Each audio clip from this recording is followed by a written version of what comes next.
Hello, this is to find HCF and LCM for these two numbers, 104, 156, big numbers. I have two students using different methods here, listing method and also prime factor tree on the right. So let's look at the strength and the weaknesses for each method here. 104, I'm going to list out all the factors. So it always comes with pair. 1 multiplied by 104, 2 multiplied by 52, 104, 4 multiplied by 26, 3 multiplied by 13. Could that be more? Maybe not. Let's look at 156. 1 multiplied by 156 in pair, 2 multiplied by 78, 3 multiplied by 52, 4 multiplied by 39. How about 6 here? Let's divide it and see. So I'm getting 26. Oh, the student missed out. Another factor of 36. Could it be more besides this number? Maybe I can divide by 12 and have a look. Oh, there's one more pair, which is the pair of 12 multiplied by 13. So the disadvantages of using listing method for a big number like this, it would be missing out of some factors that you should be added in. So by looking at this highest common factor, so I find the common factor between these two numbers. So I have this as my common factor. Maybe 13. And then could it be more? Uh-oh, I think no more, right?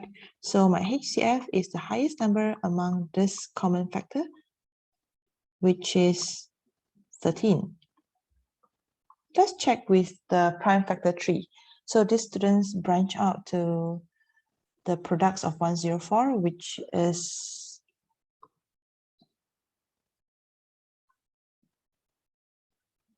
2, 2,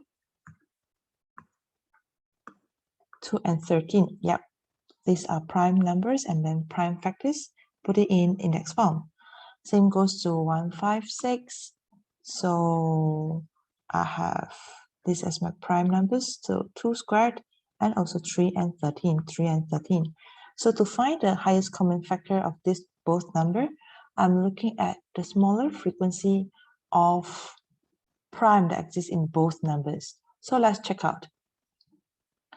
I have 2 squared, 2 cubed. I have 2 squared here.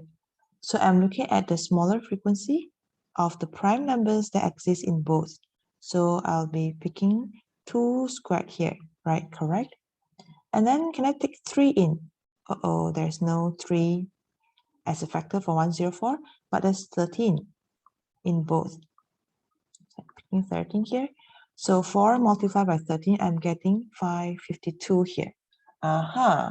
So why is my HCF for prime factor tree is different from the listing method?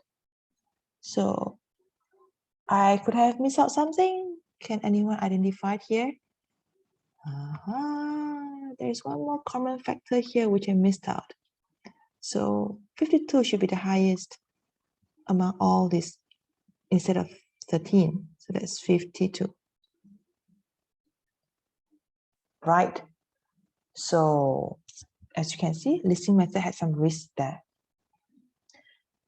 Let's look at LCM then. So if you already have this, the main advantages of looking for LCM is straight. I can pluck out my LCM directly from the products of prime using the prime factor tree. So I find the largest frequency. So instead of taking 2 squared, I'm taking 2 cubed because it's a larger frequency, 2 cubed. And I have 13. And not to miss out, I have 3 here. So from here, I can multiply it out.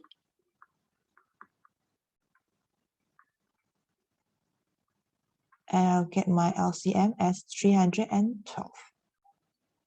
Right. So if you want to continue using listing method to find LCM, yes. And let's see whether the answer will be the same as 312.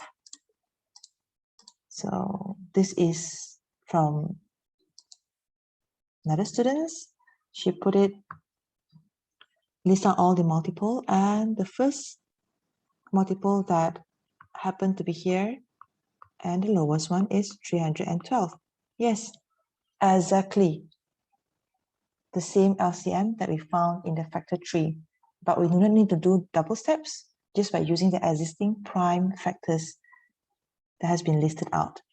So for big numbers like this, factor tree might be easier for you to tackle HCF and LCM at one go.